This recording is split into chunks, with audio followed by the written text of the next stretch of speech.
Long before satellites mapped every inch of our planet, before compasses guided ships across predictable routes, there was a time when the ocean was a vast, uncharted mystery, and yet ancient traders from India set sail anyway.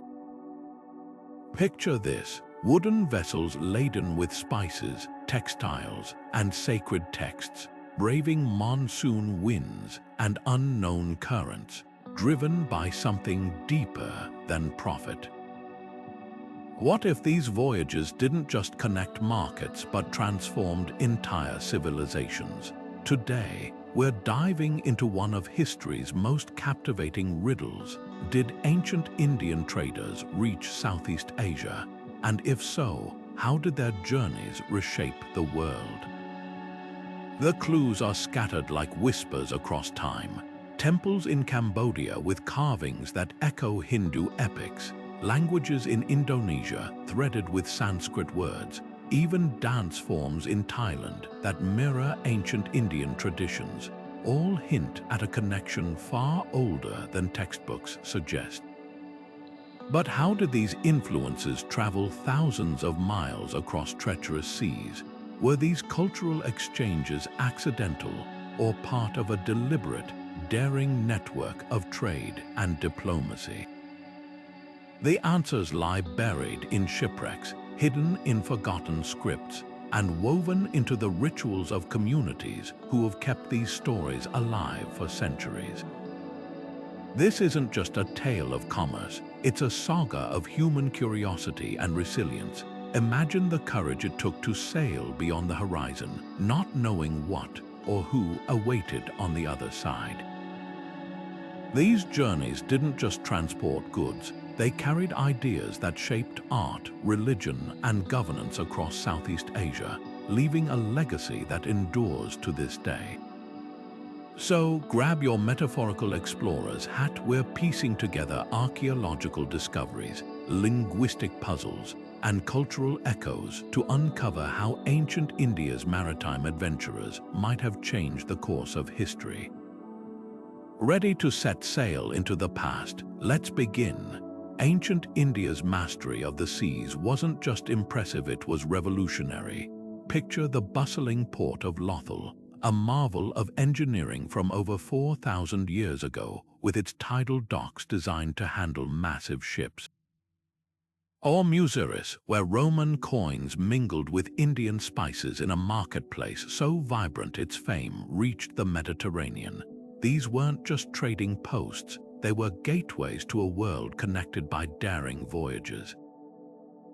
The Periplus of the Erythraean Sea, written by a Greek merchant in the 1st century, gives us a rare glimpse into this network, describing Indian vessels laden with pepper, pearls, and precious stones sailing as far as Egypt and the Arabian Peninsula. But here's what's truly fascinating: those same monsoon winds that carried ships westward could have propelled them eastward too. Indian sailors had cracked the code of the monsoons, harnessing these seasonal winds like a natural highway system.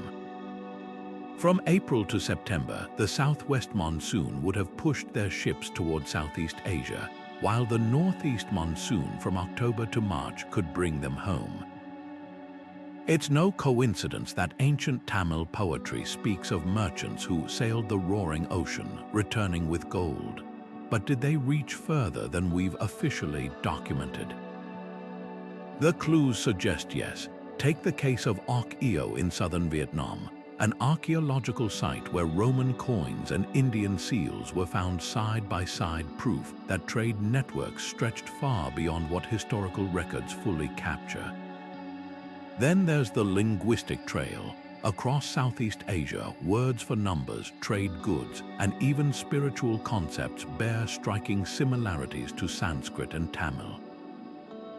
In Java, the ancient title Dua Raja mirrors India's Deva Raja, or God King, a concept central to Hindu-Buddhist kingdoms. And let's not forget the shipbuilding techniques.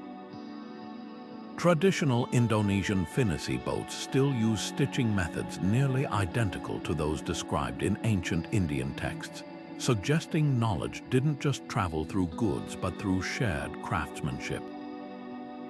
Every artifact, every linguistic echo, is like a breadcrumb leading us deeper into the story of these intrepid voyagers who turned the Indian Ocean into a bridge between worlds. What makes this more than just a history lesson is the human element. Imagine a Tamil trader teaching a local chieftain how to predict monsoons, or a ship's carpenter from Gujarat showing Sumatran builders how to reinforce hulls against rough seas. These encounters weren't just transactions, they were moments where cultures collided and merged, leaving fingerprints we can still trace today. The real question isn't whether Indian traders reached Southeast Asia, but how many generations of sailors, storytellers, and settlers wove this invisible web of connection long before empires drew borders on maps. Standing before the towering spires of Angkor Wat or the terraced majesty of Borobudur, you might feel like you've stepped into an ancient Indian epic, and in a way you have. These architectural wonders, thousands of miles from India's shores, are more than just distant cousins to temples like Khajuraho or Mahabalipuram. They're living proof of a cultural dialogue carved in stone. Take the bas-reliefs at Angkor Wat depicting scenes from the Ramayana, or the way Borobudur's mandala-like structure mirrors Indian Buddhist stupas. These aren't coincidences, they're blueprints of belief carried across oceans by traders who did far more than exchange goods. But the smoking gun isn't just in the grand monuments, it's in the small, intimate artifacts. In Vietnam's Mekong Delta, archaeologists unearthed a 4th century gold ring engraved with the Sanskrit word Vishnu, while Cambodian soil yielded a delicately carved lingam bearing the unmistakable style of South Indian craftsmanship. Even more telling, a 9th century Javanese inscription praising a king as the protector of those who cross the oceans, a phrase lifted straight from Indian court poetry. These artifacts suggest a transfer of ideas so profound that local rulers began adopting Indian titles, rituals, and even systems of governance. What's truly remarkable is how these influences weren't just imposed but adapted. The Cham temples of Son in Vietnam blend Indian motifs with local artistic flair, creating something entirely new. Similarly, Java's Prambanan complex fuses Hindu cosmology with indigenous ancestor worship. This wasn't cultural imperialism, it was a collaboration where Indian traders and local artisans co-created a shared visual language. The evidence is etched into every dancing Shiva statue in Cambodia, every lotus-shaped finial in Thailand, each one a testament to encounters that transformed both sides. Now consider this, if spices and textiles were the only commodities, why would traders carry heavy stone sculptures or painstakingly handwritten scriptures? The answer lies in the cargo holds of those ancient ships. Alongside pepper and pearls, they carried something far more precious: ideas. A bronze Ganesha statue wasn't just merchandise, it was a spiritual anchor for Indian merchants setting up overseas communities. Palm leaf manuscripts on astronomy or medicine didn't just fetch a price, they became foundational texts in Southeast Asian courts. The artifacts we see today are the echoes of a time when trade routes doubled as conduits for philosophy, art, and identity. So the next time you marvel at the celestial dancers of Angkor or the serene Buddha heads of Ayutthaya, remember, these masterpieces didn't appear by magic. They're the legacy of countless unnamed travelers, merchants who doubled as cultural ambassadors, sailors who memorized stanzas of the Mahabharata to recite in foreign ports, craftsmen who taught new techniques to eager apprentices under monsoon skies. The stones themselves seem to whisper that the greatest cargo these ships carried wasn't something you could weigh or barter, but the invisible, indelible exchange of human imagination. The echoes of Sanskrit in Southeast Asia aren't just borrowed words, they're cultural fingerprints. Walk through a market in Bali today, and you might hear suksma, the local word for thank you, rooted in Sanskrit's sukha, meaning happiness. Or consider the Thai word for king, Raja, lifted straight from the ancient Indian term for ruler. These aren't random adoptions, they're evidence of a linguistic osmosis that flowed through trade routes, carried by merchants, scholars, and priests who didn't just bring goods but entire worldviews. Take the earliest inscriptions found in places like Kutai, Indonesia, or the Mekong Delta chiseled in scripts like Pallava Grantha, a writing system from South India. These weren't hastily scratched notes but formal proclamations, often praising local rulers with titles like Maharaja or invoking Hindu deities. The sheer presence of these scripts suggests something extraordinary. Indian scribes or trained locals were engraving these messages, implying a transfer of knowledge that went beyond casual contact. Imagine a Tamil trader haggling over spices in a Javanese port, but instead of just exchanging goods, he's teaching the local chieftain's son how to write royal decrees in a borrowed alphabet. What's even more revealing are the words that stuck. In Khmer, the word for sky is akash, identical to Sanskrit, while Phnom mountain comes from Parvata. But it's not just lofty concepts, even everyday terms like Nagara, city, or Chola, water, wove their way into regional dialects. This linguistic layer cake hints at a prolonged, intimate exchange. Unlike conquests that impose language by force, these borrowings suggest voluntary adoption, often with local twists. The Javanese Kawi language, for instance, blended Sanskrit with indigenous Austronesian roots, creating a literary tradition so rich it became the medium for epic poems like the Arjanawiwaha. The real question isn't just how these words traveled, but why they endured. A merchant might trade a bolt of silk for spices, but language, that's a slower, deeper transaction.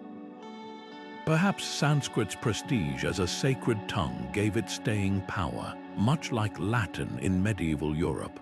Or maybe it was the practicality of having a lingua franca in bustling ports where dozens of dialects collided. Either way, these linguistic threads reveal a tapestry of connection far more intricate than simple commerce.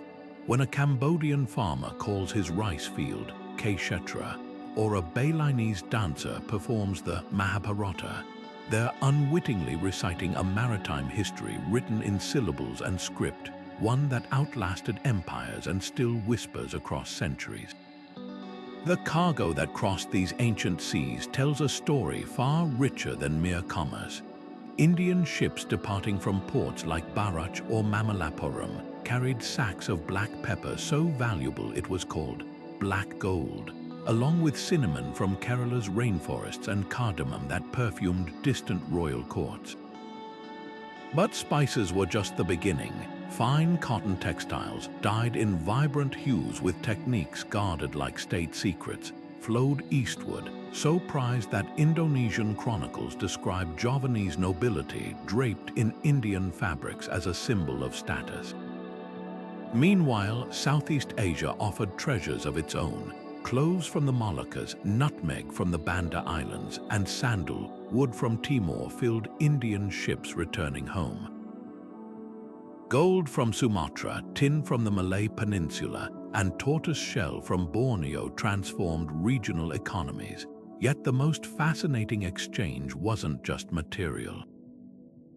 Hidden among these goods were cultural stowaways, sacred texts tucked between rolls of cloth, medicinal knowledge traded alongside spices, and artistic motifs woven into textile patterns. A single shipment could carry not just wealth but entire worldviews. The question of whether these traders put down roots is where archaeology and genetics collide. Recent DNA studies in Indonesia reveal South Asian genetic markers dating back to the first millennium, not just in coastal trading hubs but inland, suggesting intermarriage and settled communities. In Myanmar's ancient port of Thaton, excavations uncovered Tamil language inscriptions alongside local artifacts, hinting at neighborhoods where Indian merchants lived year-round rather than just during trading seasons. But the proof isn't just in bones or pottery shards. Look to culinary traditions, the enduring love for turmeric in Sumatran cuisine, or the use of tamarind in Thai dishes, ingredients that traveled with traders and never left. These weren't fleeting exchanges but threads woven permanently into the fabric of daily life. When a Balinese farmer plants ginger using techniques described in ancient Indian agricultural manuals, or a Cambodian chef grinds pepper into a curry paste, they're unknowingly continuing a dialogue that began on the decks of wooden ships 2,000 years ago. What emerges is a portrait of trade as a living bridge. The spices and silks were the visible cargo, but the real legacy was the intangible recipes shared on moonlit docks, medicinal herbs exchanged with growing instructions, or the way Javanese shadow puppetry adopted episodes from the Ramayana. Every transaction was a cultural handshake, and over centuries, those handshakes built civilizations. Genetic markers hidden in modern DNA are like silent historians, revealing chapters of human movement that written records never captured. Recent studies comparing populations in Tamil Nadu and Kerala with groups in Indonesia and Malaysia found striking overlaps-specific sequences on the Y chromosome and mitochondrial DNA that trace back to a common ancestry. These aren't random mutations, they're biological breadcrumbs left by generations of seafaring families who didn't just visit Southeast Asia but put down roots there. One particularly revealing study focused on the R1A haplogroup, a genetic signature prevalent among South Indian communities. The same marker appears in Balinese populations at frequencies too high to be coincidence, suggesting not just a few scattered traders but sustained migration over centuries. Even more telling, the genetic mix shows up more strongly in coastal communities and among traditional weaving and metalworking castes, precisely the groups historically linked to maritime trade. It's as if the genes themselves map the old spice routes, but DNA doesn't just confirm movement, it hints at the human stories behind it. When researchers analyzed remains from an ancient burial site in Sumatra, they found dental patterns matching those of skeletons from India's Deccan Plateau, evidence that entire families might have sailed together rather than solitary merchants. Then there's the M4 mitochondrial lineage, common among Tamil speakers and also found in Cambodia's Cham people, a community with centuries-old Hindu traditions. These genetic threads weave a picture of women traveling alongside men, carrying their traditions and their recipes, lullabies, and rituals across the ocean. Ancient texts add another layer to this genetic tapestry. The 7th century Chinese chronicler Unsung wrote about Indian scholars living in Srivijaya, a Sumatran kingdom, teaching Sanskrit and astronomy. Meanwhile, Javanese inscriptions mention carrion assing of foreign workers building temples with skills locals hadn't yet mastered. Combine these accounts with the DNA evidence and a pattern emerges. This wasn't just a commercial network but a migration of ideas, people, and even kinship systems. The most poignant clues come from living traditions. In Bali's Tabanan Regency, certain clans still perform rituals honoring ancestors who came from across the Black Water, using ceremonial objects identical to those in Tamil Nadu.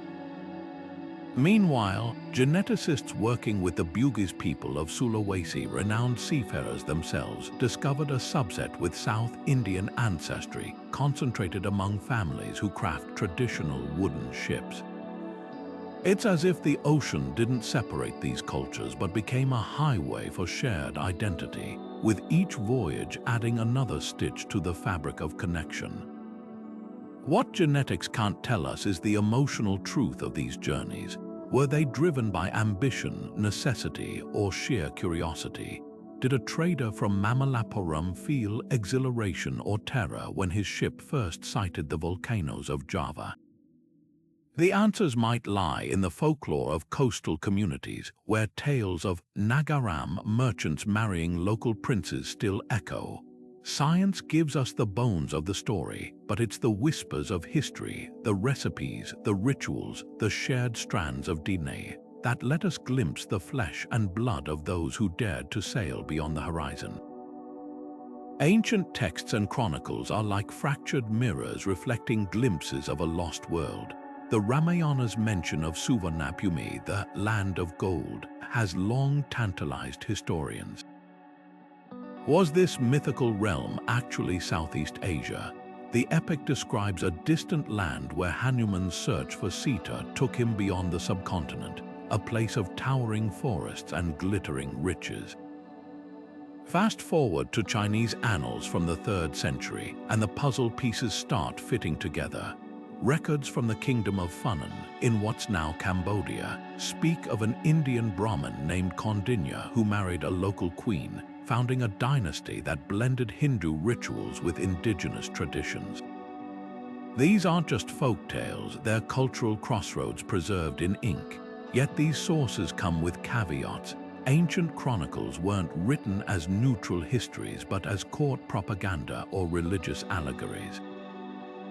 The Javanese chronicle, Pararatan, for instance, glorifies kings as descendants of Hindu gods, while Chinese envoy Kang ties accounts of Funen focus on exotic goods rather than everyday exchanges.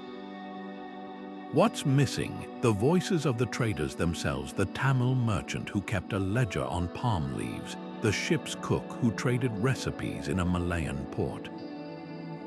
Archaeology fills some gaps. A 1st century Roman geographer's offhand mention of Indian ships, too large to enter Egyptian harbors, hints at the scale of these voyages, while a 7th century Chinese monk's diary describes Sumatra's Srivijaya capital as a bustling hub where Sanskrit hymns echoed in the streets. The real smoking gun lies in religious syncretism. When Indian merchants arrived, they didn't just bring statues of Vishnu, they brought entire cosmological ideas that merged with local beliefs.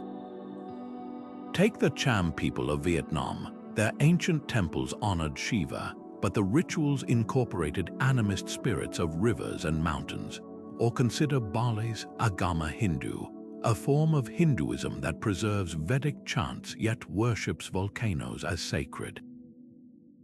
These adaptations weren't accidents but deliberate fusions, suggesting deep, sustained contact. A single Sanskrit inscription in East Borneo might list a king's titles, but the fact that he's called Varmaidva, a name straight from the Gupta Empire, tells us something profound. These weren't fleeting visits, but connections that reshaped identities. What's most striking is how these texts reveal the mechanics of cultural transfer.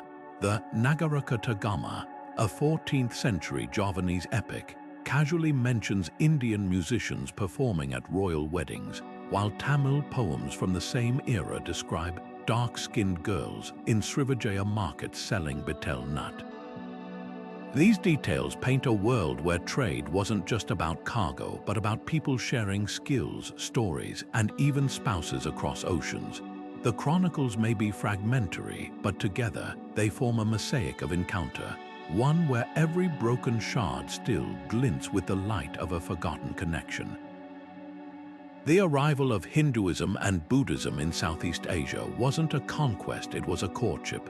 Imagine a Tamil merchant kneeling before a Sumatran chieftain, not with weapons, but with a palm leaf manuscript of the Bhagavad Gita. Or a Gujarati sailor explaining the concept of karma to a curious dockworker in Malacca. These religions didn't spread by force.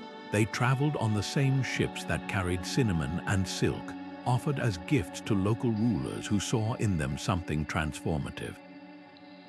The Srivijaya Empire's embrace of Buddhism wasn't accidental. This Sumatran kingdom became a beacon of learning where monks from as far as China came to study, not because traders forced it, but because the ideas resonated. A 9th century inscription from the region praises King Balaputra for building monasteries as radiant as the moon, staffed with scholars fluent in Sanskrit and Pali, proof that spirituality became a currency as valuable as spices. But here's the twist: local rulers weren't passive recipients. They actively shaped these faiths to fit their worlds. Take the Khmer Empire's Devaraja cult, where kings merged the Hindu concept of god-kings with ancestral animism, creating a divine authority uniquely suited to Cambodian soil. Or Java's Sailendra dynasty, which erected the colossal Borobudur, a Buddhist mandala in stone, yet its reliefs depict Javanese fishermen and farmers alongside scenes from the Lalitavistara Sutra. This wasn't mere imitation, it was reinvention. A bronze Shiva statue excavated in Thailand wears the facial features of a Mon ethnic ruler, while a Vietnamese Cham inscription invokes the goddess Po Naga alongside Parvati, blending indigenous mother goddess worship with Hindu tradition. The question of who initiated this exchange, traders or kings, is like asking whether wind or sail propels a ship. Merchants certainly carried the first seeds, small Ganesha statues for luck on voyages, or Buddhist amulets traded alongside pearls. But it was local rulers who watered those seeds, recognizing how Indian cosmology could legitimize their power. A 5th century Funen king took the name Kondinya, linking himself to the Brahman of legend, while a 7th century Srivijayan monarch styled himself a bodhisattva. The religions flourished because they answered a need, not just for spiritual solace but for political cohesion. When a Burmese king built pagodas in the shape of Indian stupas, he wasn't just honoring the Buddha, he was anchoring his authority in a shared cosmic order. What's often overlooked is the role of women in this spiritual exchange. Inscriptions from the Mekong Delta mention Tamil merchant guilds donating to temples where local priestesses performed Vedic rituals. The legend of Princess Hemamala carrying the Buddha's tooth relic to Sri Lanka echoes in Javanese folklore, where noble women are depicted as patrons of Buddhist monasteries. These weren't marginal figures, they were bridges between cultures, using diplomacy and dowries to weave religious threads into the social fabric. A gold ring found in Archaeological, engraved with the Sanskrit word Savitri, hints at marriages that blended Indian and Southeast Asian lineages, and with them, belief systems. The ultimate testament to this fusion lies in the living traditions. Watch a Balinese Kekak dance reenact the Ramayana with coconut shell rattles, or hear Thai monks chant Pali scriptures with tonal inflections borrowed from ancient Khmer. These aren't museum pieces but vibrant practices that continue to evolve, much like those early encounters between trader and king, sailor and sage. The religions didn't just travel, they transformed, proving that the most enduring cargo those ancient ships carried wasn't something you could hold in your hands, but something that held entire civilizations together. Balinese Hinduism isn't just a transplant, it's a reinvention.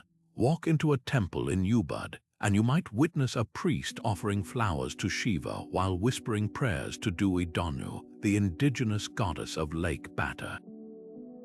This isn't contradiction, it's harmony. The Balinese didn't simply adopt Indian traditions, they wove them into a spiritual tapestry that honored their volcanic landscapes and ancestral spirits. Take the concept of Trihita Karana, a uniquely Balinese philosophy blending Hindu Dharma with local reverence for nature and community. It's as if the Rig Veda met the island's rice terraces and struck a deal. This syncretism wasn't passive. When Indian merchants brought the Ramayana to Java, locals didn't just recite it, they reimagined it. Javanese shadow puppetry turned Rama's quest into a cosmic dance accompanied by metallic gamelan music, while Thai temple murals painted Ravana with the features of a Khmer warrior. Even the architecture tells this story. Compare Cambodia's Angkor Wat, a mountain temple symbolizing Mount Meru, with Bali's Pura Bisaki, where staircases mimic volcanic slopes and shrines face sacred peaks rather than cardinal directions. These adaptations reveal a profound truth. Southeast Asian cultures weren't blank slates but active editors, reshaping imported ideas to fit their ecological and social landscapes. The maritime technology that enabled these exchanges was equally ingenious. Indian shipbuilders pioneered stitching hulls with kwa rope, a technique still visible in Indonesian pinnace boats today, while Southeast Asian sailors contributed their mastery of outriggers for stability in rough seas. The result, hybrid vessels like the Colonization, described in Greek texts, capable of hauling elephants to Borneo or spices to Babylon. These ships didn't just carry cargo, they became floating workshops where carpenters from Gujarat exchanged knots with Sumatran navigators, and star charts from India merged with Pacific wayfinding techniques. Perhaps the most telling evidence lies in the rituals that still bridge land and sea. In Kerala's Baipur port, Muslim shipwrights continue crafting Yoru boats using methods their Hindu ancestors taught Malay traders centuries ago. Meanwhile, Bali's Melasti festival sees devotees carrying deities to the ocean, a ceremony echoing Indian coastal traditions yet steeped in local cosmology. Every hull, every hymn, every hybrid deity whispers the same lesson. The Indian Ocean wasn't a barrier but a loom, weaving disparate threads into something entirely new. The real marvel isn't that these cultures met, but what they built together when they did. The mascular boats of ancient India weren't just vessels, they were floating feats of engineering. Crafted from planks lashed together with coconut rope, their flexible design allowed them to ride monstrous waves without splintering, a technique still used by fishermen along India's Coromandel coast today. But what made these ships truly revolutionary was their cargo capacity. Greek accounts describe Indian ships as floating castles, some capable of carrying 700 passengers alongside elephants and tons of spices. Such scale wasn't just for show, it was necessity. Monsoon winds dictated tight sailing windows, so merchants maximized every voyage. A single Masula's hull might hold enough pepper to buy a palace, but its real value lay in the knowledge it carried shipwrights who understood how to caulk seams with fish oil to prevent leaks, or weavers who reinforced sails with palm fiber for endurance against equatorial storms. Navigation was an art form passed down through generations. Unlike Mediterranean sailors hugging coastlines, Indian mariners ventured into open ocean with tools both simple and ingenious. They mapped the sky not by compass but by the Agastya star, our modern canopus, which hung directly over the southern horizon, guiding ships toward Sumatra. Monsoon clouds moving in predictable patterns became natural weather vanes, while the flight paths of seabirds hinted at nearby land. One Sanskrit text, the Yuktakalpataru, details how sailors released caged minas at dawn. If the bird flew toward land, crews adjusted course. If it circled aimlessly, they stayed the course.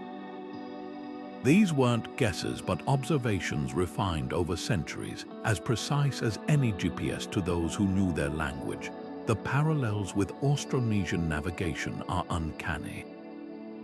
Half a world away, Polynesian voyagers used nearly identical techniques, reading wave refraction to detect distant islands, tracking bioluminescent plankton to gauge currents. Both cultures independently developed star compass systems, dividing the horizon into 32 directional points anchored by celestial bodies. But here's where it gets intriguing. When Indian and Austronesian sailors met in places like the Malacca Strait, they didn't just trade goods, they swapped knowledge. Javanese praus incorporated Indian stitching methods, while Tamil navigators adopted outrigger designs for stability in typhoon-prone waters. A 12th century shipwreck discovered off Borneo's coast had hull planks sewn in the Indian style, yet rigged with sails resembling Pacific Island designs, a literal fusion of seafaring wisdom. What sealed the deal for transoceanic travel was the mastery of monsoons. Indian pilots memorized wind patterns like musical rhythms, knowing the southwest monsoon's crescendo in July could hurtle them toward Java, while the northeast monsoon's December shift offered a return ticket. The Periplus Maris Erythraei notes how ships timed departures so precisely that Arab traders joked Indian captains could smell the wind change. This wasn't just luck, it was data collection on a grand scale. Tamil poems describe Katumaram rafts equipped with bamboo masts that could be angled to catch shifting winds, early ancestors of modern tacking systems. The clincher, underwater archaeology. Shipwrecks like the one at Godavaya in Sri Lanka reveal cargo holds stacked with Indian iron ingots and Sumatran camphor in the same vessel, proving these routes weren't theoretical. Even more telling are the Chanku shells found in Southeast Asian ports, mollusks native only to India's Gulf of Mannar, drilled with holes suggesting they hung from mastheads as talismans. Every shell, every stitch, every star recorded in palm leaf manuals whispers the same truth. These sailors didn't just reach Southeast Asia, they mapped the ocean's soul to do it. The Kingdom of Funen, flourishing in Cambodia's Mekong Delta as early as the 1st century, didn't just borrow Indian ideas, it remade them. Imagine a court where Sanskrit hymns echoed through halls adorned with carvings of Hindu gods, yet the king's robes were woven from local silk, his crown studded with Mekong pearls. This was no carbon copy of Indian royalty, but a deliberate fusion. Take the legend of Kondinya, the Brahmin who supposedly founded Funen's dynasty. Local chronicles say he sailed from India, struck a ceremonial spear into the soil, and married the serpent queen Soma. The story isn't just myth, it's a metaphor for how Indian concepts of kingship took root in foreign soil, blending with indigenous Naga serpent worship to create a new political theology. Archaeology confirms this cultural alchemy. Excavations at Ok-Eo, Funen's bustling port, unearthed Roman gold coins alongside seals bearing Sanskrit inscriptions, proof that this was a crossroads where Mediterranean, Indian, and Southeast Asian worlds collided.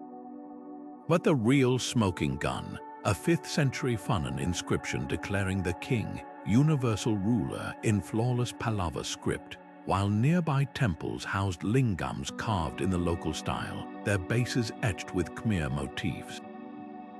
This wasn't mere imitation, it was a calculated power play. By adopting Indian titles like Maharaja, Funen's rulers positioned themselves as equals to Gupta emperors, leveraging Sanskrit's prestige to command regional respect.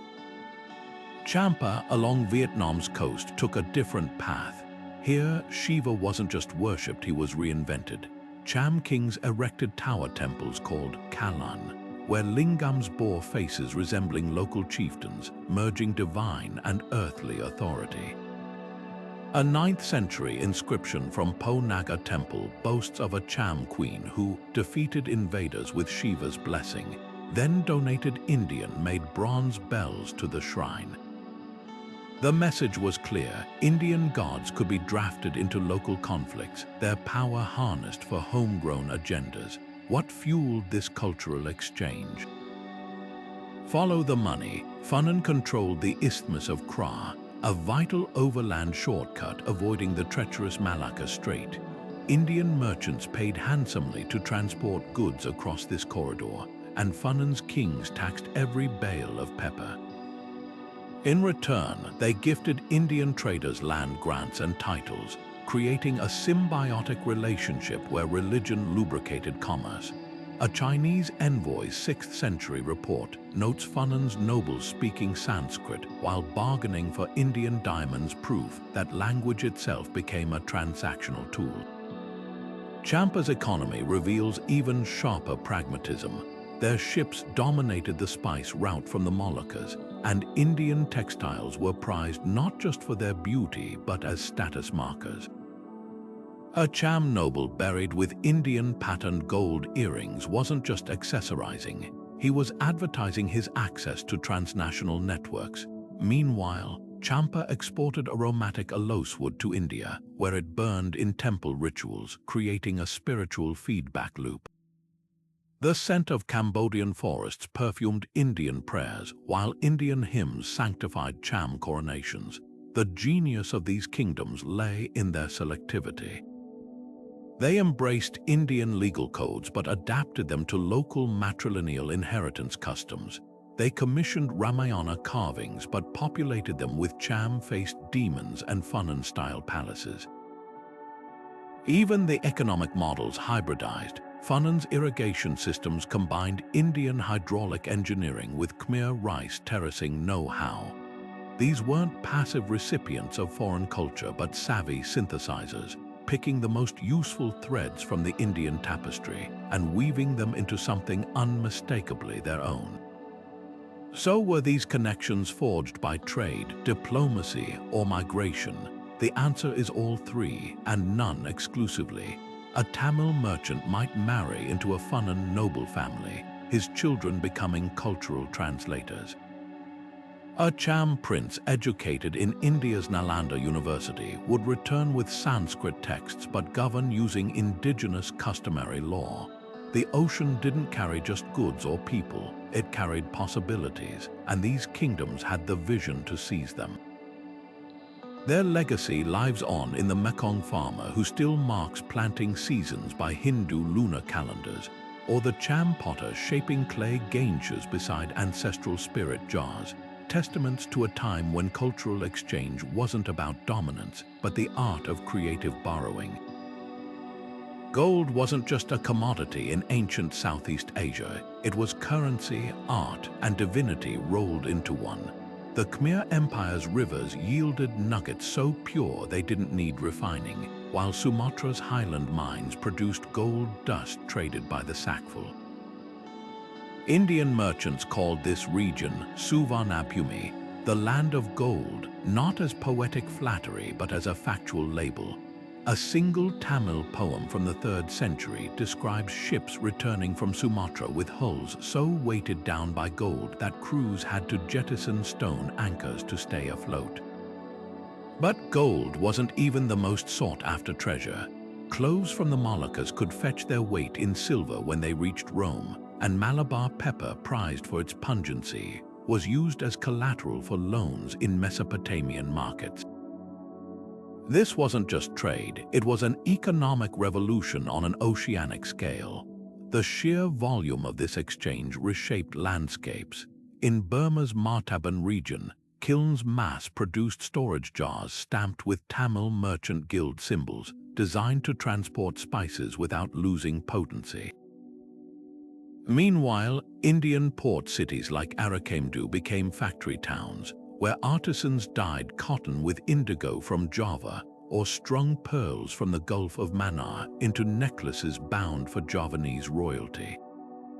The real game changer, the establishment of entrepots, neutral trading hubs where goods could change hands without political friction. Places like Malaysia's Kedah or Thailand's Khao Sam Khao show layers of Indian beads, Roman glass, and Han Dynasty ceramics in the same strata, proving these weren't just way stations but cosmopolitan melting pots. Archaeology reveals how these outposts evolved from seasonal camps to permanent settlements. At Thailand's Phu Khao Thong, excavations uncovered a 1st century warehouse district with Tamil Brahmi inscriptions on storage seals alongside local fishing gear, evidence that Indian traders overwintered, waiting for monsoon shifts. Even more telling are the coin hoards. In central Java, archaeologists found Kushan-era gold coins restruck with Javanese characters, suggesting local rulers reminted foreign currency to assert sovereignty. This wasn't just economic activity, it was a delicate dance of power and profit. The spices themselves tell a hidden story. Nutmeg from the Banda Islands has been found in Egyptian mummies from the Ptolemaic period, while black pepper native to Kerala's hills turned up in a Viking grave in Sweden. These weren't random luxuries but links in a chain that bound continents. A single peppercorn might pass through a dozen hands, from a Tamil merchant in Baras to a Sumatran middleman, then to an Arab dhow captain, before finally reaching a Venetian trader who'd sell it to European nobles at 1,000% markup. The markup wasn't just greed, it reflected the staggering risks. Ship manifests from Gujarat describe vessels vanishing with all hands, their cargoes of cinnamon and cardamom lost to typhoons or pirates. What transformed these risky ventures into a sustainable system? The answer lies in something as simple as a ledger. Tamil merchant guilds left inscriptions detailing complex partnerships, one investor funding the ship, another supplying trade goods, a third ensuring the cargo against loss. These contracts, etched in temple walls from Kanchipuram to Palembang, show a sophistication rivaling modern futures markets. A 9th century Chola-era inscription even outlines profit-sharing ratios for voyages to Kadaram, modern Kedah, with dividends paid in gold or land grants. The system worked because trust was codified not just in words but in the very stones of sacred sites, the ultimate testament to this network's endurance. The everyday, in a village near Myanmar's ancient port of Thaton, farmers still use weights modeled after Indian Kalanju standards to measure harvests. In Sulawesi, a traditional Bugis wedding feast might feature turmeric rice prepared with techniques documented in Tamil medical texts. These aren't museum relics but living threads connecting past to present, proving that the most valuable cargo those ancient ships carried wasn't something you could weigh or count, but the invisible bonds of shared need and mutual gain. The ruins of Arc Eo don't just whisper of trade, they sing of a bustling, noisy world where cultures collided daily. Walk through this ancient Vietnamese port's excavated streets, and you'd hear Tamil haggling over Sumatran camphor, Khmer potters bartering with Indian jewelers, and Chinese envoys scribbling notes about the exotic wares. But what's truly revelatory isn't the foreign artifact, it's how they mingle with local ones. A single dig site might yield Roman glass beads nestled beside Dong Sun bronze drums, or Indian terracotta figurines wearing Cham-style headdresses. This wasn't a transient camp, it was a permanent crossroads where families put down roots. Take the housing foundations uncovered near Arc Eo's docks. Sturdy wooden piles designed for monsoon floods, their beams notched with jointing techniques identical to those used in South Indian carpentry. Nearby, kilns-fired pottery glazed with Indian-inspired motifs but shaped into traditional Vietnamese cooking vessels. Even the garbage tells a story, middens filled with fish bones from the Mekong, coconut husks from local palms, and betel nut stains matching those found in Tamil Nadu's ancient chewing pits. These layers of debris suggest generations lived here, blending culinary habits as seamlessly as they blended genes. The real clincher, the temples, Arc Eo's shrines weren't carbon copies of Indian designs but architectural mashups. A Vishnu statue might stand beneath a roof styled like a Cham village meeting house, its pedestal carved with Mekong Delta flora. Inscriptions in Sanskrit praise local kings with Indian titles, yet the script bears the angular flair of Khmer calligraphy. This syncretism wasn't accidental, it was deliberate cultural code switching, a way for residents to honor their diverse heritages. Personal items make the past feel startlingly intimate. A child's toy cart with wheels shaped like Indian lotuses but painted in Cambodian ochre. A woman's bronze mirror with a handle modeled after a Tamil goddess, but its back engraved with a Mekong serpent.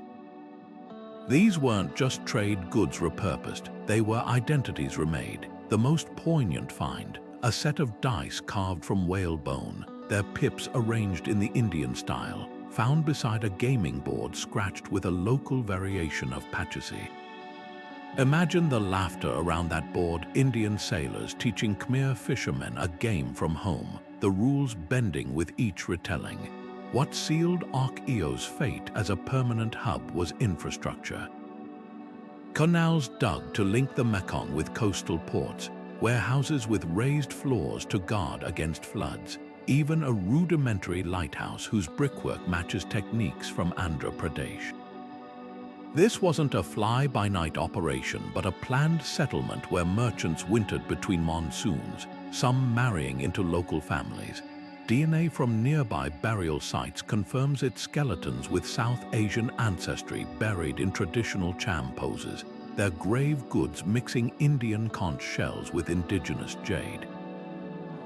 The takeaway: these outposts weren't just dots on a trade map, but living laboratories of globalization. In Archaeo's workshops, Indian metallurgists taught Khmer apprentices how to alloy bronze for Buddha statues, while cham weavers showed Gujarati traders how to spin lotus fiber into cloth. Every meal was a fusion: fish sauce from Vietnamese recipes ladled over rice cooked in Tamil-style pots. The real treasure those ships carried wasn't in their holds, it was in the messy, magnificent humanity of those who unloaded them, proving that commerce could build civilizations as surely as conquests. The air in ancient port cities like Baras or Mamallapuram would have been thick with the scent of spices, salt, and sweat, a sensory overload of commerce and cultural exchange. Picture a typical morning along the docks: Tamil merchants unfurling bolts of fine muslin next to Javanese traders displaying aromatic resins, while cham sailors demonstrated the balance of their outrigger canoes to curious Indian shipwrights. These weren't just transactions, they were performances, with each party showcasing their expertise. A Sumatran pepper grower might teach a Gujarati buyer how to judge a peppercorn's quality by its aroma, while a Khmer goldsmith haggled over the purity of Malabar gemstones using hand gestures that bridged language gaps. The marketplace was a living classroom where knowledge flowed as freely as goods. Beyond the docks, temples doubled as social hubs where sailors made offerings for safe voyages and merchants sealed deals over shared meals. Inscriptions at Malaysia's Bujang Valley reveal how Hindu shrines hosted festivals where Indian dancers performed alongside local musicians, a fusion of rhythms and gestures that gave birth to new art forms. These weren't solemn spaces but vibrant intersections of faith and daily life. A Tamil trader might pray to Murugan for profit while his cham business partner left offerings to Po Naga, their rituals coexisting under the same roof. The temple's walls, carved with scenes from the Ramayana, served as visual storytelling aids. A Balinese priest might point to a relief of Hanuman's leap to explain monsoon winds to a ship's captain. The cultural legacies of these interactions linger in unexpected places. In modern Phuket, fishermen still recite chants to the Hindu wind god Vayu before setting sail, though they've long forgotten the Sanskrit origins of the words. Batik artists in Java preserve Indian resist-dyeing techniques passed down through generations, their floral motifs blending local and imported designs. Even culinary traditions bear witness. The use of tamarind in Thai soups or the preparation of Malaysian roti canai, a descendant of Indian paratha, speak to centuries of shared kitchens. These weren't superficial borrowings but deep adaptations, like the way cham potters reworked Indian terracotta figurines to reflect local facial features, creating art that was neither wholly Indian nor entirely indigenous but something entirely new. The true measure of these ports' influence lies in their intangible gifts. A Malay puppeteer's rendition of the Mahabharata might compress an 18-book epic into a single night's performance, yet audiences feel its emotional weight as deeply as any Indian villager. The Bugis sea nomads of Sulawesi navigate by stars with Indian-derived names, their wooden compasses aligning with winds first charted by Tamil pilots. Even children's games carry echoes of the past. The Indonesian Kung Klak, a seed-counting game nearly identical to South India's Palankaji, likely traveled in the pockets of merchants' wives. What emerged from these bustling ports wasn't a monoculture but a kaleidoscope, where every interaction, whether over a spice scale or a temple offering, left a trace that still shimmers in the routines of modern life. The greatest commodity traded wasn't silk or gold, but the quiet, enduring alchemy of human connection. The intricate hand gestures of a Cambodian Apsara dancer aren't just beautiful, they're a living cipher, each movement echoing mudras described in India's 2,000-year-old Natya Shastra. Watch a Thai con performance, and you'll see Rama's epic battle with Ravana unfold through masks and stylized steps that mirror Kerala's Kathakali, yet the choreography incorporates local legends of celestial nymphs. This fusion wasn't accidental. When Indian traders and diplomats arrived in Southeast Asian courts, they didn't just bring textiles and spices, they carried entire performance traditions, gifts for kings who saw dance as divine ritual. A 9th century Javanese inscription describes a royal celebration where Indian masters trained local artists in the sacred art of movement, blending Bharatanatyam's geometric precision with indigenous storytelling.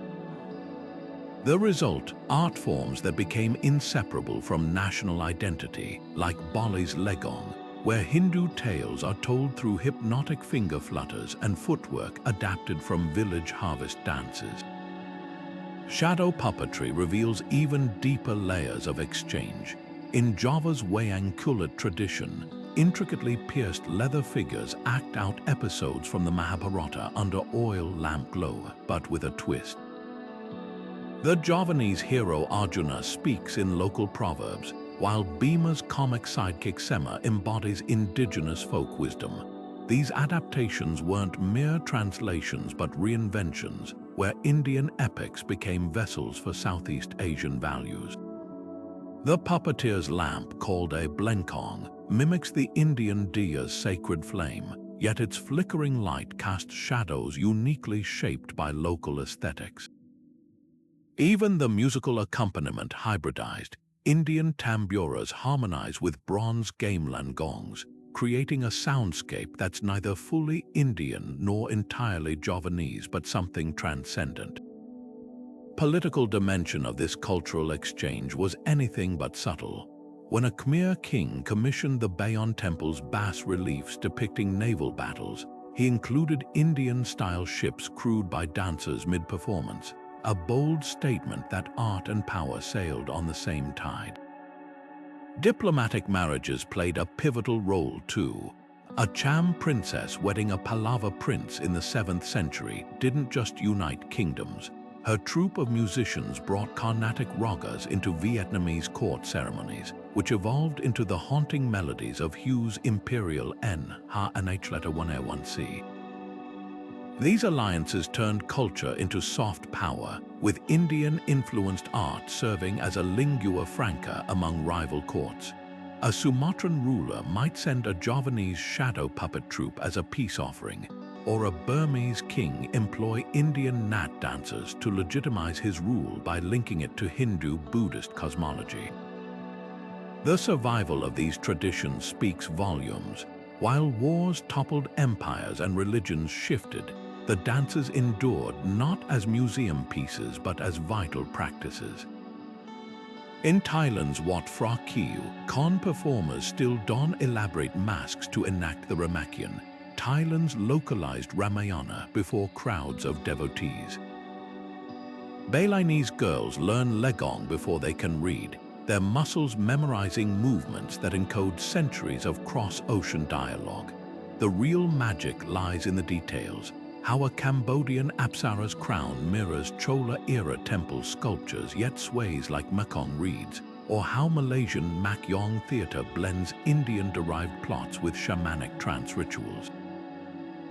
These art forms didn't just borrow, they metabolized, turning foreign seeds into native blossoms. What made this cultural grafting so successful? The answer lies in reciprocity. Southeast Asian rulers didn't passively consume Indian traditions, they curated them. A Burmese court might reject Indian dance's intricate footwork as unsuited to teakwood palace floors, but embrace its hand gestures, adapting them to local folk steps. Meanwhile, Indian travelers took home inspirations. Two chicken wire puppets from Java inspired Kerala's Thulpavakuthu, while the haunting tones of the Burmese Song Gok harp found their way into Bengali ball music. This wasn't a one-way cultural broadcast but a dialogue, where every performance, every carved puppet, every note of music became a testament to the enduring power of connection across the waves. Royal marriages weren't just romantic unions, they were geopolitical masterstrokes. Take the legendary Kaundinya, the Indian Brahmin who sailed to Funen and wed the local Naga princess Soma. This wasn't just a love story, it was a founding myth that legitimized a dynasty by blending Indian prestige with indigenous symbolism. The Naga serpent, sacred across Southeast Asia as a water deity, became the emblem of Funen's royal house, while Kaundinya's lineage tied the kingdom to the spiritual authority of Hindu cosmology. This fusion wasn't unique. Inscriptions from Java to Cambodia recount similar alliances, like the 7th century Pallava prince who married a Cham princess, sealing a trade pact that funneled Sumatran spices into Indian temples for centuries. The strategic brilliance of these marriages reveals itself in the artifacts they left behind. A gold ring unearthed in Archaeological bears the Sanskrit name Soma Kaundinya, entwined with a Khmer-style Naga, while Javanese chronicles describe princesses sent to Indian courts with dowries that included shiploads of cloves and sandalwood. These weren't just gifts, they were investments. By marrying into local royalty, Indian merchants and diplomats secured tax exemptions, warehouse rights, and even military support. A 9th century Tamil inscription boasts of a Chola guild leader whose marriage to a Srivijayan noblewoman opened the Malacca Straits pepper trade to his kin. The brides themselves often became cultural translators. Queen Durgarani of Champa, descended from an Indian merchant family, famously commissioned temples where Shiva was worshipped alongside Cham ancestor spirits, a theological compromise that kept both foreign traders and local elites loyal. But the real power of these alliances lay in their flexibility.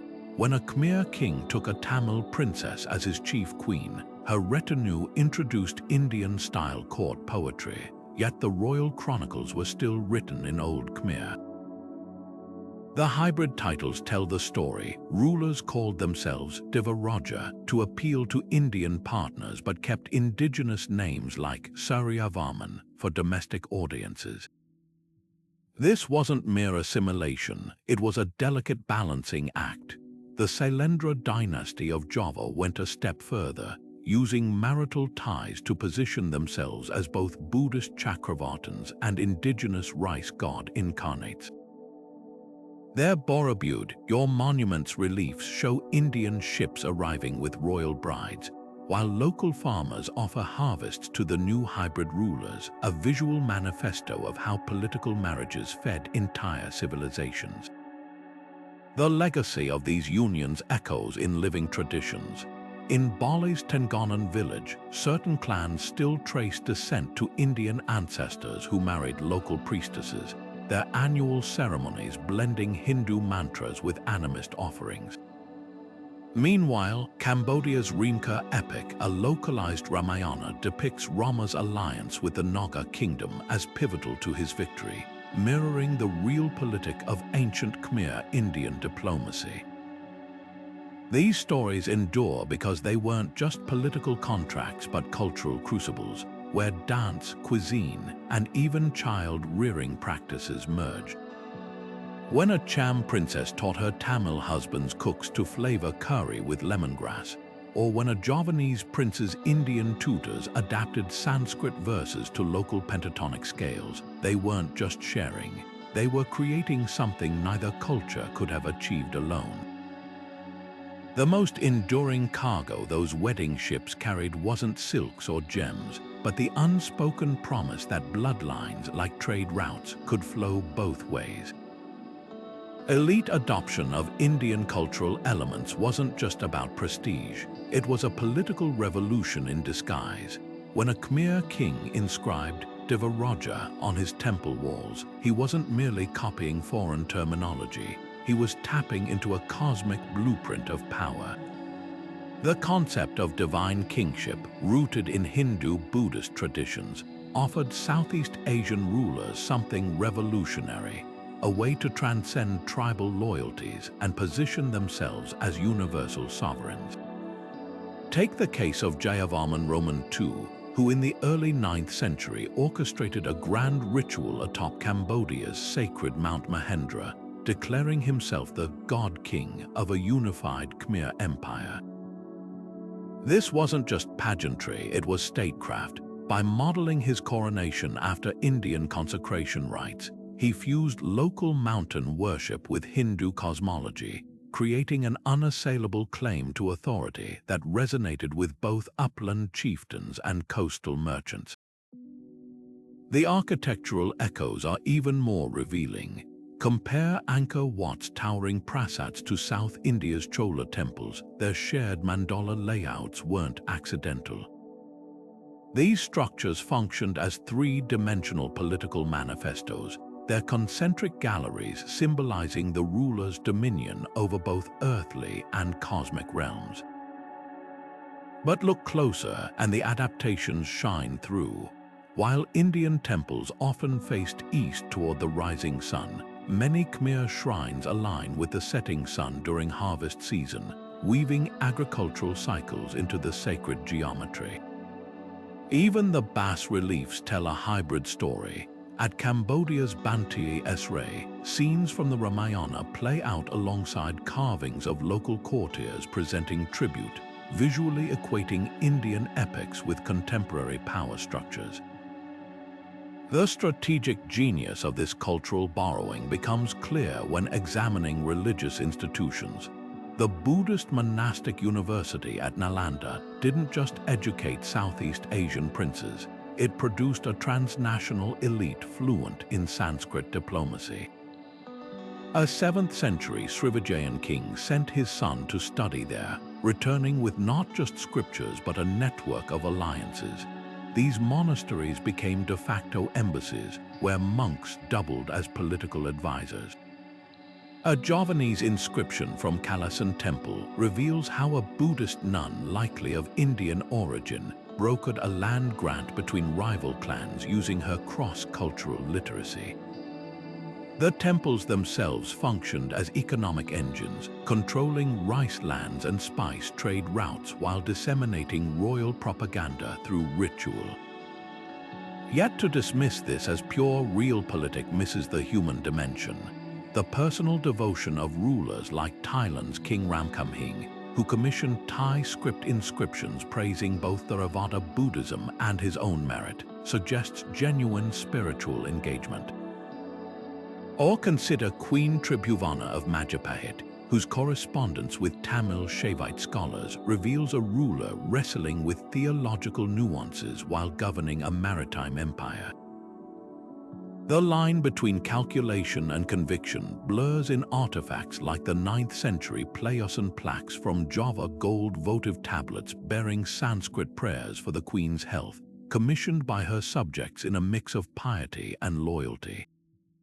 The ultimate testament to this synthesis lies in its endurance. When Burmese kings today still take the title Thibor Min, derived from Deva, or Balinese priests chant Sanskrit mantras adapted to local phonetics, they're not performing historical reenactments but continuing living traditions. The genius of Southeast Asia's elite wasn't in blindly importing Indian culture, but in remixing it, like a master chef transforming foreign spices into a dish unmistakably their own. The real power of those titles and temples wasn't in their origins, but in their reinvention, proof that the most lasting political innovations often wear the guise of tradition. Buddhist monasteries in Southeast Asia weren't just quiet retreats for meditation, they were buzzing intellectual hubs, the Silicon Valleys of their day. Picture this: towering libraries in Sumatra's Srivijaya kingdom, stacked with palm leaf manuscripts from India, where monks debated metaphysics in Sanskrit while local apprentices took notes in Old Javanese. These institutions became bridges for ideas, attracting scholars like the Chinese pilgrim Unsung, who spent years studying at Nalanda before bringing Buddhist texts to Palembang. But the real magic wasn't just in the books, it was in the people. A Tamil monk might teach a Khmer novice how to chart the stars using Indian astronomy, while a Javanese poet translated Pali scriptures into courtly Kakawin verse, creating a literary tradition that still resonates in Bali's temple rituals today. The reach of these networks was staggering. Nalanda's alumni included kings like Balaputra of Srivijaya, who funded monasteries across his empire, ensuring that shipwrecked Indian scholars had places to recover and teach. Inscriptions from Thailand's Hierophant Thai kingdom reveal how local nuns trained in Bengal's monastic universities returned to establish schools where medicine and mathematics were taught alongside Dharma. The curriculum was surprisingly cosmopolitan. A single monastery might offer courses in Indian logic, Persian astrology, and Chinese brushwork, all under one roof. This wasn't just education, it was cultural alchemy where ideas from across Asia simmered together into something new. Yet the decline of these connections wasn't sudden, it was a slow unraveling. Climate shifts played a role. Dendrochronology studies show prolonged droughts in the 13th century that crippled rice-dependent temple economies. Political upheaval accelerated the process. When Chola armies sacked Srivijaya's ports in the 11th century, they didn't just loot gold. They disrupted the delicate web of patronage that kept scholars moving across the ocean. The final blow came from changing trade routes, as Arab dhows and Chinese junks began dominating Indian Ocean commerce. The old spice roads that once carried philosophers alongside pepper fell silent. A poignant clue lies in the abandoned scriptorium of Java's Candi Playosan, where half-finished manuscripts in Grantha script were left mid-sentence, their inks dried forever. What's often overlooked is how these networks didn't so much vanish as transform.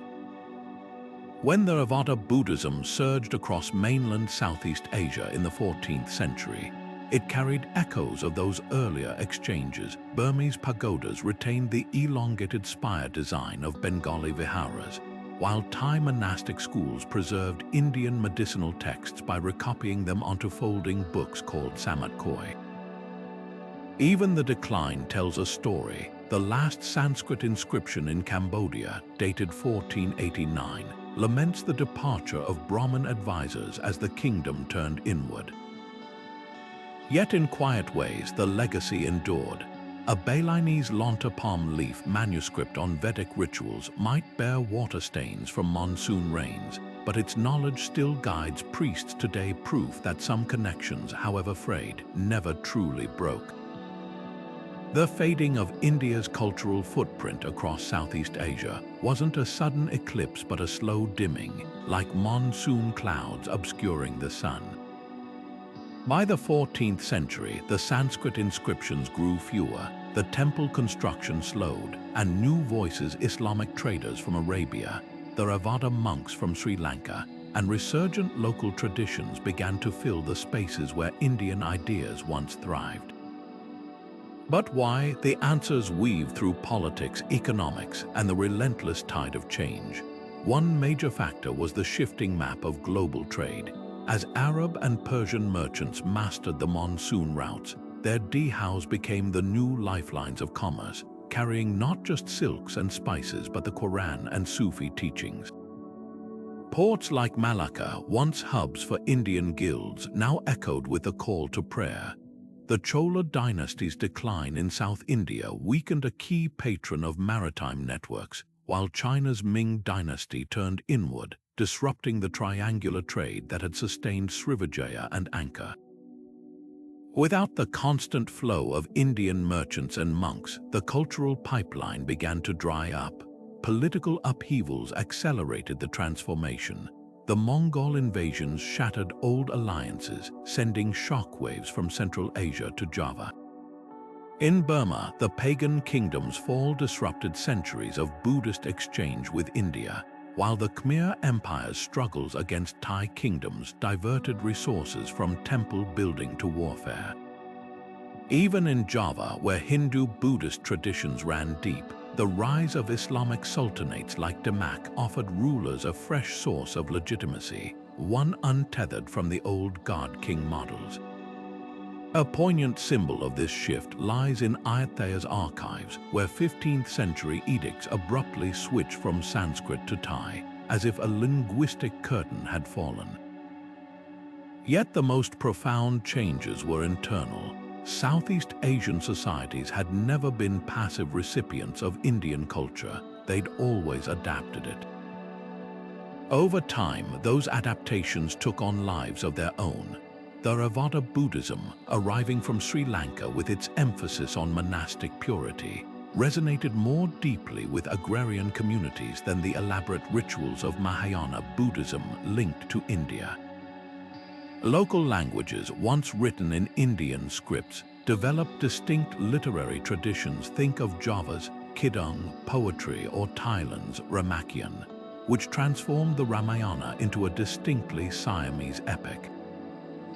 Even Hinduism persisted, but in hyper-localized forms. Bali's Agama Tirtha rituals, for instance, blended Shaivism with animist water worship long after mainland temples fell silent.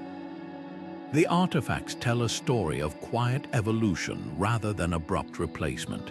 Excavations at Vietnam's Tra Vinh reveal 14th century Muslim tombstones inscribed with Quranic verses, yet their decorative motifs include lotus petals and nagas, echoing the Hindu-Buddhist past.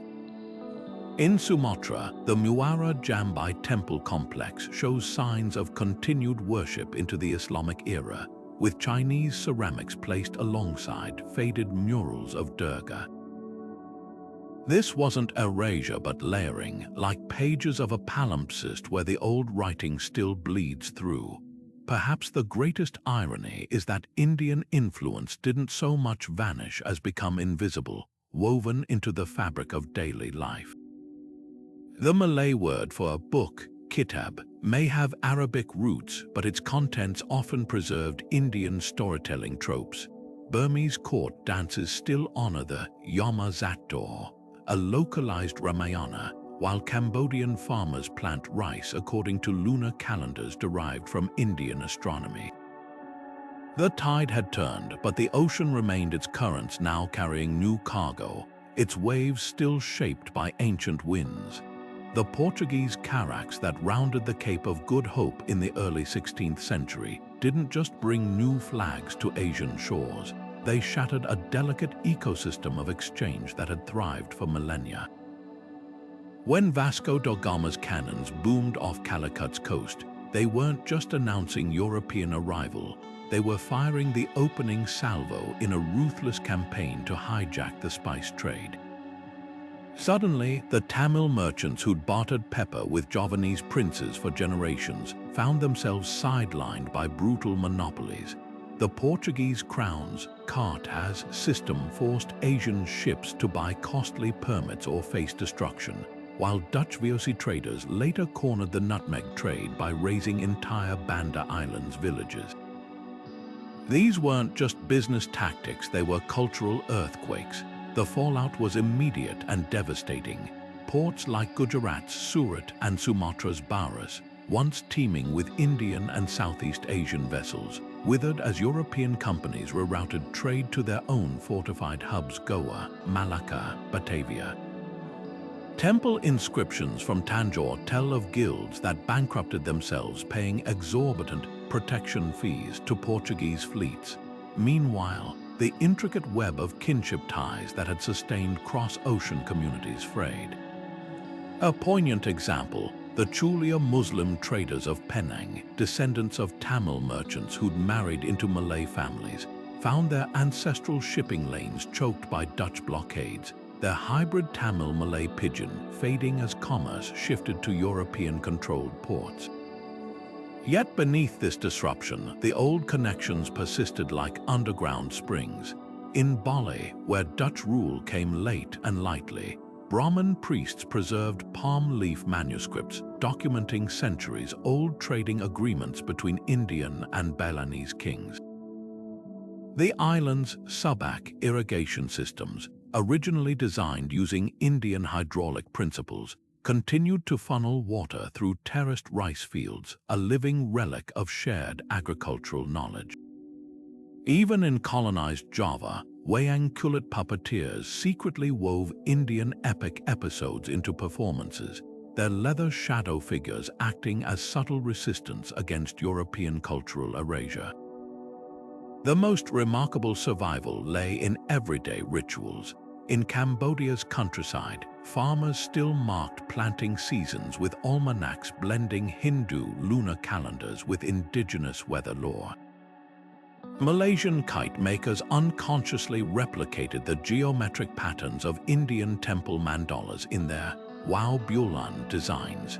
These weren't museum pieces but unbroken threads in the fabric of daily life, proof that while colonialism could redirect the flow of wealth, it couldn't sever the deeper currents of cultural memory. Perhaps the ultimate irony, European greed inadvertently preserved some ties it sought to destroy. When British botanists smuggled pepper vines from Kerala to Sumatra, they unwittingly reinforced a botanical link first planted by Indian traders 2,000 years earlier. The cloves that filled Dutch warehouses were still grown using pruning techniques recorded in ancient Tamil agricultural texts. Even the colonial lingua franca's Portuguese, mestizo, in Malacca or Dutch Malay in Batavia, borrowed vocabulary from the old Indian Ocean trade jargon, their hybrid grammar echoing a connectivity older than empires. The true testament to these enduring ties lies not in grand monuments but in quiet continuities. A grandmother in Phuket grinding curry paste with coriander and cumin, spices her ancestors learned to use from Gujarati cooks. A fisherman in Nagapattinam chanting prayers to both St. Anthony and the old sea goddess Varuna, his faith as layered as the ocean's depths. These aren't relics but living dialogues, whispers across time that refuse to be silenced, reminding us that the most powerful cargo those ancient ships carried was never in their holds, but in the hearts of those who sailed them. The crumbling temples of Angkor and the overgrown ruins of Java's Borobudur might have faded into jungle legends if not for a handful of determined 19th century explorers. French naturalist Henry Mauhot, hacking through Cambodian vines in 1860, gasped when he glimpsed Angkor Wat's towers not just at their scale, but at the Sanskrit inscriptions whispering of gods and kings from a forgotten epoch. Meanwhile, Dutch linguists in Bali were deciphering copperplate treaties between Indian merchants and Javanese rulers, written in scripts that hadn't been used for centuries. These discoveries sparked an academic gold rush as scholars raced to decode the connections between ancient India and Southeast Asia.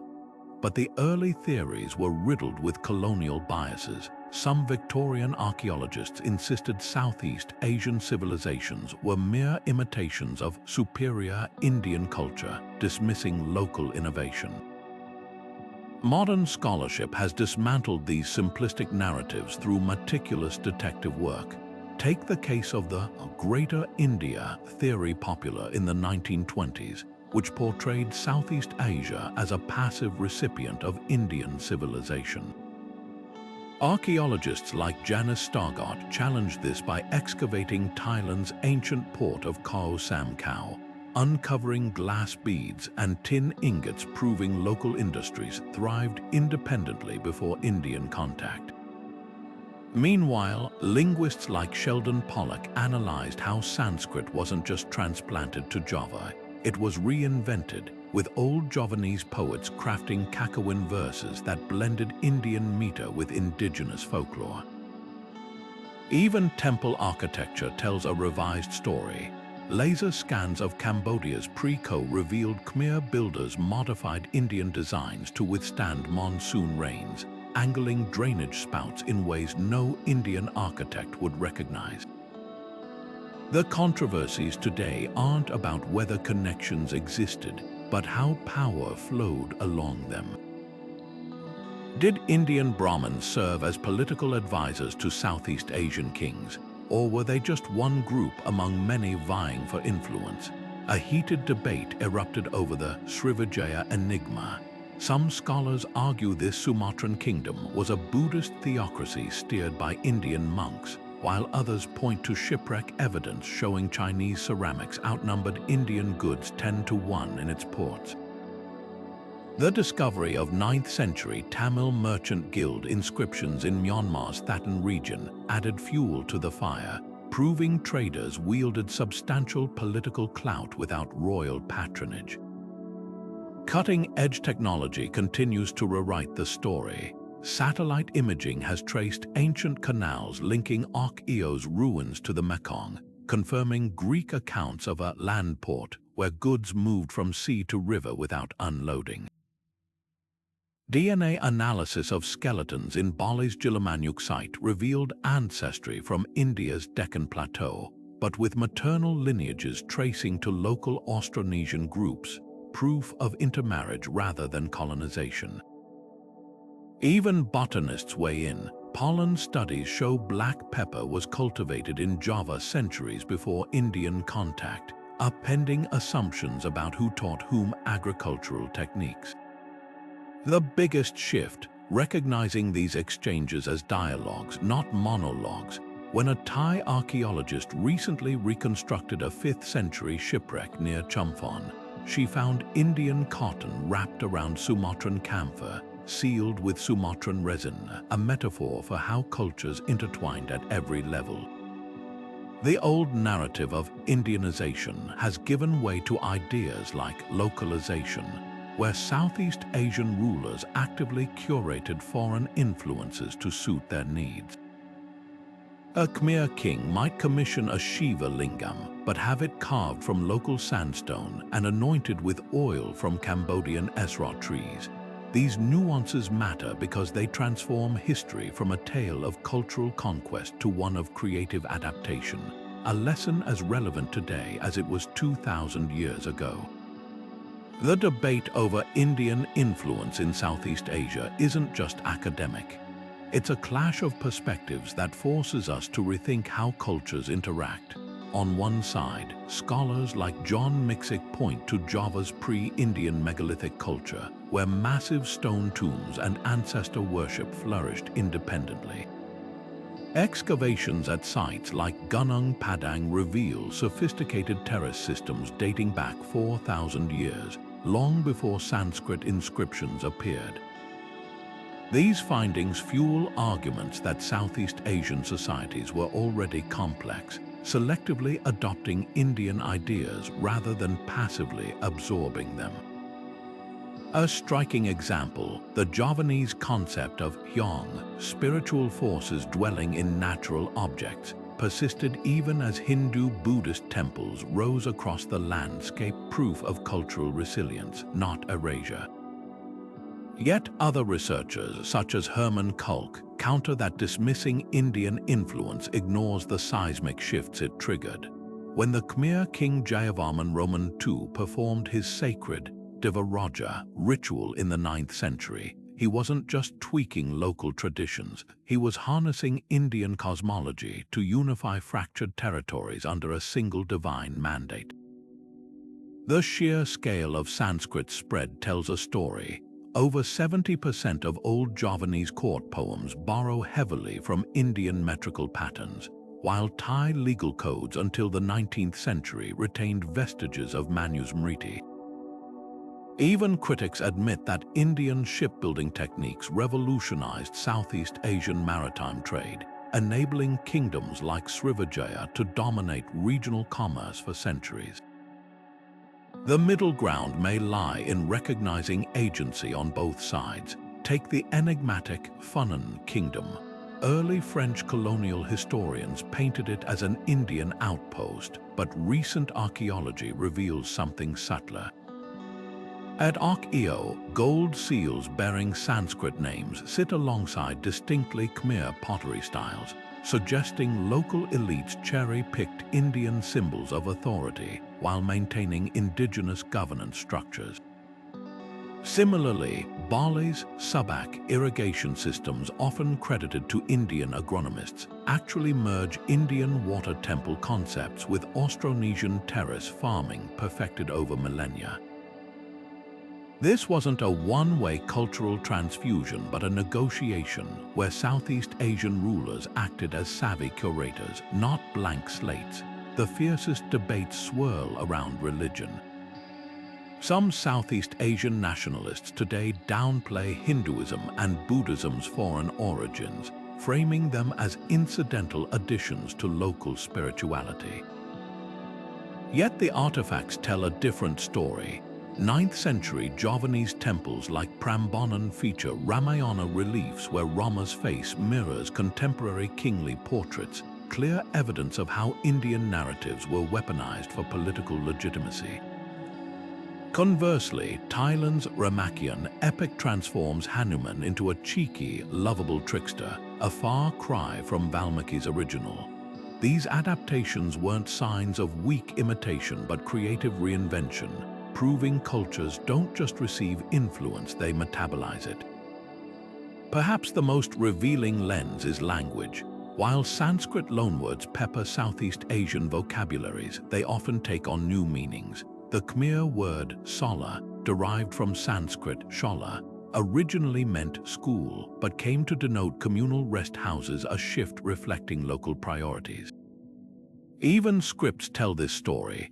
Burma's rounded Pallava-derived letters evolved into the angular Mon script, then into today's Burmese alphabet, each transformation reflecting aesthetic preferences as much as functional need.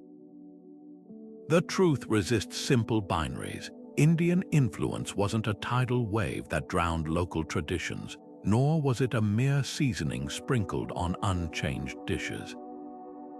It was more like a musical duet, distinct melodies intertwining to create harmonies neither could achieve alone.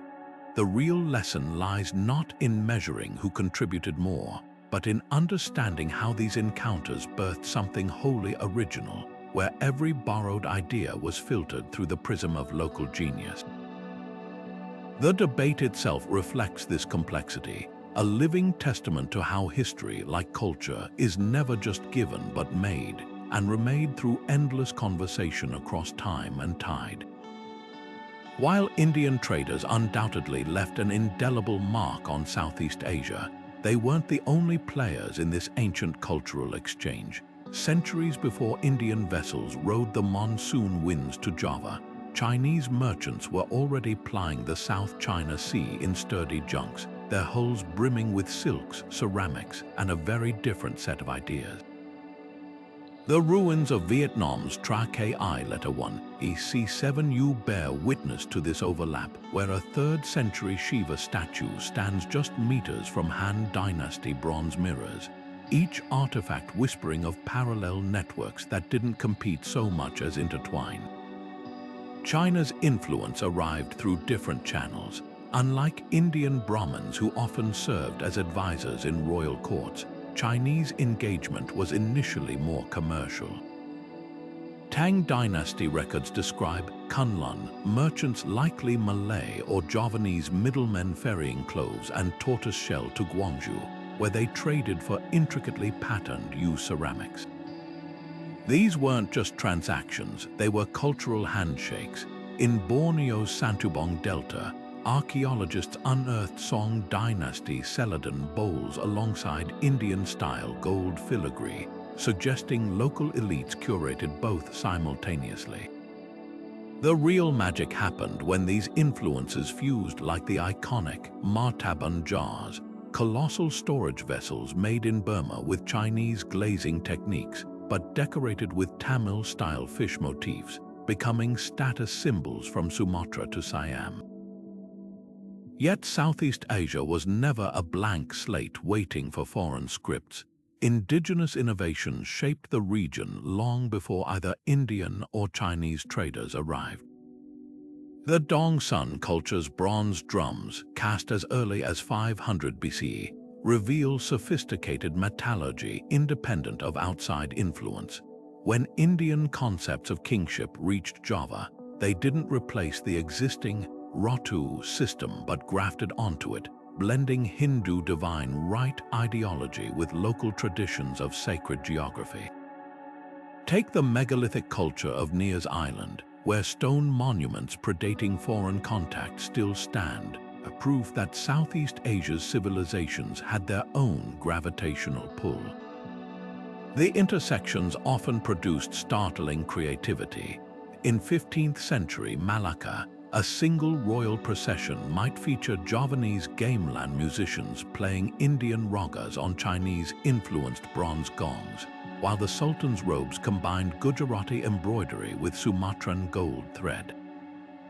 This wasn't cultural chaos but a deliberate cosmopolitanism, what historian Anthony Reid calls the age of commerce's greatest innovation, the ability to absorb without erasing. Even language reflects this layering. The Malay word for money, wang, derives from Chinese, while derma, charity, comes from Sanskrit, yet both were seamlessly incorporated into Austronesian grammar. The most compelling evidence of this pluralism lies in maritime technology. The iconic pinnace schooners of Sulawesi merge Indian stitching techniques, Chinese rudder designs, and Pacific outrigger concepts into vessels uniquely adapted to local waters. Similarly, the navigational Matuvam system used by Bugis sailors blended Indian star charts with Chinese compass lore and indigenous wave reading skills, a tripartite knowledge system that guided ships from Lombok to Leyte. Rather than a battleground of competing influences, Southeast Asia emerges as a master weaver's loom. Indian epics became Javanese shadow plays, not through conquest but because local puppeteers saw in them universal human dramas. Chinese blue and white porcelain entered Balinese temple rituals because priests recognized its beauty could honor their own gods. The region's genius wasn't in choosing between traditions, but in recognizing that the richest tapestries are woven from many threads. When a Thai artisan gilds a Buddha statue with Chinese gold leaf using Indian lost wax techniques, or when a Filipino folk healer prescribes turmeric from India alongside ginger from China, they're not betraying any heritage, they're celebrating the full spectrum of what it means to belong to a crossroads. The Chola invasion of Srivijaya in 1125 wasn't just a raid, it was a seismic event that cracked open the fragile diplomacy of the Indian Ocean trade. Picture the scene: Chola warships, their prows carved with roaring lion heads, slicing through the Malacca Strait to sack Palembang, Srivijaya's glittering capital. Temples went up in flames, gold-laden warehouses were emptied, and the ruling Maharaja fled into the jungles. But why would a Tamil kingdom from India's southern coast attack a Sumatran empire thousands of miles away? The answer lies in the unspoken rules of ancient commerce and the desperation of a rising power. Srivijaya had long been the gatekeeper of the spice trade, controlling the narrow straits where ships from India, China, and Arabia converged. For centuries, they'd taxed every vessel passing through, amassing wealth that built Buddhist monasteries and patronized scholars. But the Cholas, hungry for direct access to the Malacca's nutmeg and China's silks, bristled at these tolls. Inscriptions from Tanjore boast how King Rajendra Chola's fleet, crossed the ocean like a thunderbolt, but modern historians see more than greed at play. A copper plate found in Malaysia reveals a deeper grievance. Srivijayan pirates had begun attacking Chola merchant ships, strangling their access to the eastern markets. This wasn't just a trade dispute, it was a calculated strike to rewrite the rules of engagement. The invasion's aftermath reveals its true complexity. Rather than annexing Srivijaya, the Cholas installed a puppet ruler and left. Their goal wasn't territorial conquest but economic leverage. Within years, Tamil merchant guilds previously barred from key ports flourished in Sumatra, their warehouses stocked with cloves and sandalwood. Yet Srivijaya didn't collapse. Chinese records show its ships still reaching Guangzhou, their hulls now carrying Chola-sponsored cargo. The raid had forced a détente, proving that even in antiquity, trade wars weren't about destruction but renegotiation. What's often overlooked are the cultural ripple effects. The chaos of the invasion scattered Srivijaya's Buddhist scholars westward, some reaching the Chola court itself. A 12th century fresco in Intangible depicts monks with distinctly Sumatran features presenting scriptures to a Tamil king, evidence that ideas traveled even when swords were drawn. Meanwhile, in Java, the weakening of Srivijaya allowed the rise of the Hindu-Buddhist Majapahit Empire, which would later dominate the archipelago. The Cholas' victory inadvertently reshaped Southeast Asia's political map for centuries. The real lesson of this conflict: ancient maritime empires understood something modern economies still grapple with. Control the choke points, and you control the world. The Malacca Strait remains the busiest shipping lane today, its waters still echoing with the ghostly wake of Chola warships and Srivijayan traders, a timeless reminder that the tides of power and profit have always flowed together. What these ancient exchanges teach us isn't just about history, it's about human nature. The resilience of cultural ties forged by traders and travelers reveals a fundamental truth: connection is our default setting, not isolation. Consider how the same monsoon winds that carried Indian spices to Java 2,000 years ago now power modern cargo ships along identical routes, their containers stacked with smartphones instead of sandalwood. The players have changed, but the game remains, a proof that geography and ingenuity still bind distant worlds as tightly as they did in antiquity. The real lesson lies in the adaptability of these exchanges. When Indian merchants introduced Sanskrit to Southeast Asia, they didn't demand its rigid preservation. Instead, local scribes molded it into new scripts like Javanese Kawi and Khmer, much like how English today absorbs words from Tokyo to Lagos without losing its core. This flexibility, this willingness to let ideas evolve, is what made the connections endure. Compare that to modern cultural exports: Bollywood films remixed with Indonesian dangdut music, or Thai street vendors blending curry recipes with TikTok trends. The mediums are new, but the pattern is ancient: adopt, adapt, and make it your own. Trade's power to bridge divides goes deeper than economics. The shipwrecks scattered across the Indian Ocean aren't just tombs of lost cargo, they're time capsules of multicultural crews. Archaeologists found a 9th century Arab dhow off Indonesia with Chinese ceramics, Indian glass beads, and Sumatran camphor in its hold, a microcosm of globalization before the term existed. Today's supply chains, with their container ships staffed by Filipino crews docking at automated Chinese ports, follow the same blueprint. The difference: our ancestors saw these connections as sacred. A Tamil merchant's ledger wasn't just a spreadsheet, it recorded friendships sealed over shared meals, debts honored across generations, and knowledge passed like heirlooms. Perhaps the most urgent parallel is in how these networks collapsed. Climate shifts, piracy, and political fragmentation slowly eroded the ancient trade routes. not unlike how tariffs, pandemics, and digital walls strain today's global systems. But notice what survived: the intangible legacies. Balinese farmers still plant by lunar calendars derived from Indian astronomy. Filipino healers use turmeric poultices with techniques documented in Ayurvedic texts. These aren't museum pieces but living traditions, proof that when material exchanges fade, cultural DNA remains. The takeaway: globalization isn't a modern invention, it's a recurring human experiment.